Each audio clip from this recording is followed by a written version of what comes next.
Good morning. आज आमच्या दिवसाची सुरुवात झाली आहे आमच्या लाडोबांना ओट्यावरती बसून चहा बिस्किट खाऊ घालण्यापासून. या महाराजांची रोज नवीन फरमाईश असते आणि ती आम्हाला पूर्णच करायला लागते. मग पटकन आवरलं आणि अहोंचा डब्बा केला.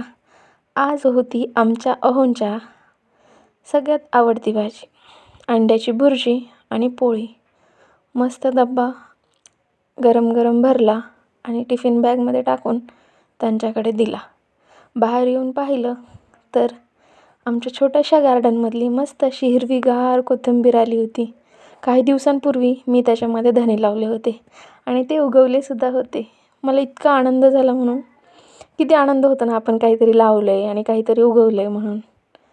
तर त्याच्यात थोडीशी आळूची देखील पानं होती, थोडीशी कांदे आणि 1-2 कढीपत्त्याची सुद्धा झाडं होती. आज आमच्या सासूबाईंचा मूड एकदम साफसफाईवाला होता. एकदम डीप क्लिनिंग चालू होतं त्यांचं. त्यानंतर घरात आलो आणि मस्त सर्वांनी मिळून नाश्ता केला. आज नाश्त्याला होतं सर्वांच्या आवडीचं उपीट.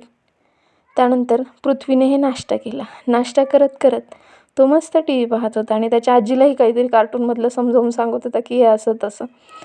मग त्याला पटकन आंघोळ घातली आणि तो कपडे घालण्यापूर्वी म्हणे, मम्मा मला थांब कार्टून बघू देत. मग त्याला थोडं वेळ कार्टून बघून दिलं. तसंच पटकन चहा पण टाकला आणि आम्ही सर्वांनी चहा घेतला. खूप छान चहा झाला होता. आणि आज रात्रीच्या जेवणासाठी बनवली होती अंड्याची करी आणि बाजरीची भाकरी. हो, तर आज आहे माझी नाईट. पटकन डबा वगैरे भरला आणि बॅग वगैरे पॅक केली. असा होता माझा आजचा दिवस. प्लीज माझ्या व्हिडिओला लाईक करा आणि चॅनलला सबस्क्राईब करा. थँक्यू.